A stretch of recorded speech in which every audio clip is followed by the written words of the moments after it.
नमस्कार। आजकल भारत में तलाक के मामले मतलब डिवोर्स रेट्स पिछले कुछ सालों में डबल हो गए हैं। ये एक चौंकाने वाला सच है ना? तो आज हम इसी ट्रेंड के पीछे की वजहों को समझने की कोशिश करेंगे और जानेंगे कि एक शादीशुदा जिंदगी की असली हकीकत क्या है। तो चलिए इस मुद्दे की तह तक चलते हैं। देखिए, एक सवाल है जो आजकल बहुत से लोगों को परेशान कर रहा है, खासकर जब हम अखबारों में इतनी डरावनी खबरें पढ़ते हैं।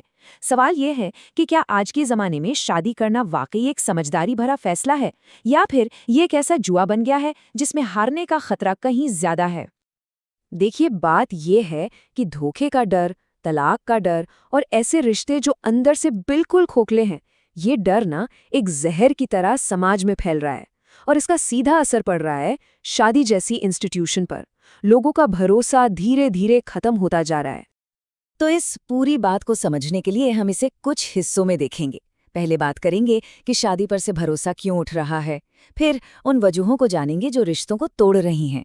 इसके बाद देखेंगे कि एक पार्टनर में आखिर देखना क्या चाहिए, एक कामयाब शादी की चेकलिस्ट क्या हो सकती है, और आखिर में परिवार और कपल के बीच का जो बैलेंस है उसे भी समझेंगे। तो सवाल उठता है कि ये जो डर फैल रहा है, इसकी असली वजह क्या है? क्या ये सिर्फ मीडिया का बनाया हुआ एक माहौल है, या फिर हमारे समाज के जो वैल्यूज़ हैं उनमें सच में कोई बड़ी गिरावट आ गई है? खैर, जो बातें सामने आ रही हैं उनसे तो यही लगता है कि इसकी जड़ें काफ़ी गहरी हैं।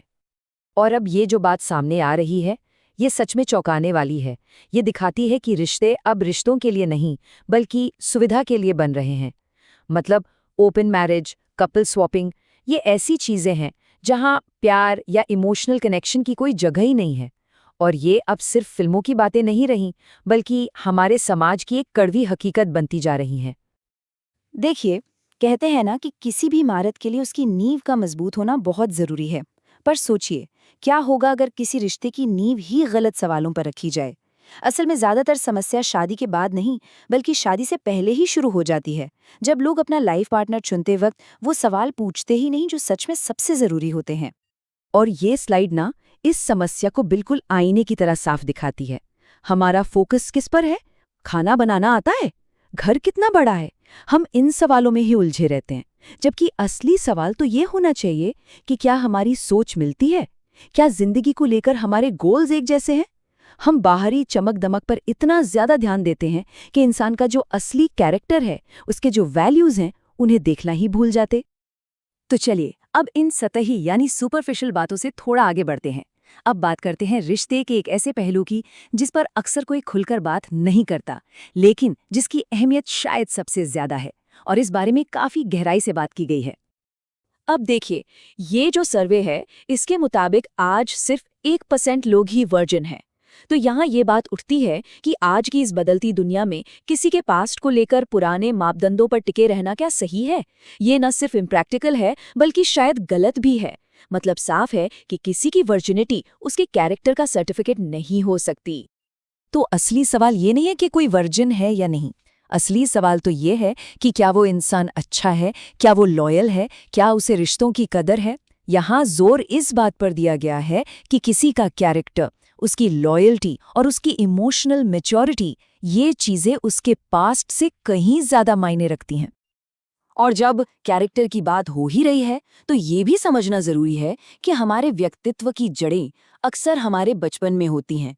इसी से जुड़ा एक बहुत ही इंटरेस्टिंग साइकोलॉजिकल पॉइंट सामने आता है। वो ये कि एक लड़की का अपने पिता के साथ कैसा रिश्ता रहा है, इसका असर अक्सर उसके लाइफ पार्टनर के चुनाव पर भी पड़ता है। मतलब एक हेल्दी और प्यार भरा रिश्ता उसे एक अच्छा पार्टनर चुनने में मदद कर सकता है, वहीं एक टॉक्सिक रिश्ता उसे बार बार गलत रिश्तों की तरफ धकेल सकता है। अच्छा, तो हमने ये तो देख लिया कि गलत सवाल पूछना एक बड़ी समस्या है। तो फिर सही सवाल क्या है? कोई एक बेहतर फैसला कैसे लें? इसका एक बहुत ही प्रैक्टिकल सॉल्यूशन दिया गया है, और वो है शादी से पहले की एक चेकलिस्ट। और ये सिर्फ कुछ सवालों की लिस्ट नहीं है, ये एक मौका है अपने होने वाले पार्टनर को सच में गहराई से समझने का। चाहे पैसों को लेकर सोच हो, फैमिली स्ट्रक्चर हो, जिंदगी के बड़े गोल्स हों, या फिर छोटी छोटी आदतें जैसे हॉबीज, ये चेकलिस्ट कपल्स को उन जरूरी मुद्दों पर खुलकर और ईमानदारी से बात करने के लिए एनकरेज करती है जो एक अच्छी शादी की नींव होते हैं। और हाँ, अगर ये बातचीत करना मुश्किल लगे तो मदद मांगने में कोई शर्म नहीं होनी चाहिए। एक प्रोफेशनल से प्री मैरिटल काउंसलिंग लेना ये कोई कमजोरी की निशानी नहीं है, बल्कि ये एक बहुत ही समझदारी भरा फैसला है जो आगे चलकर बहुत सारे झगड़ों और तकलीफों से बचा सकता है। चलिए, अब आते हैं आखिरी और शायद सबसे कॉम्प्लेक्स हिस्से पर। हमें ये कभी नहीं भूलना चाहिए कि भारत में शादी सिर्फ दो लोगों का नहीं, बल्कि दो परिवारों का मिलन होती है। और सच तो ये है कि कई बार सबसे बड़ी चुनौतियां यहीं से शुरू होती हैं।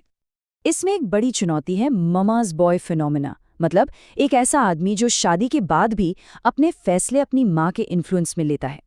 इससे होता क्या है, पति पत्नी के रिश्ते का जो बैलेंस है वो बिगड़ जाता है और अक्सर दोनों परिवारों के बीच भी तनाव पैदा हो जाता है। तो इसका सल्यूशन क्या है?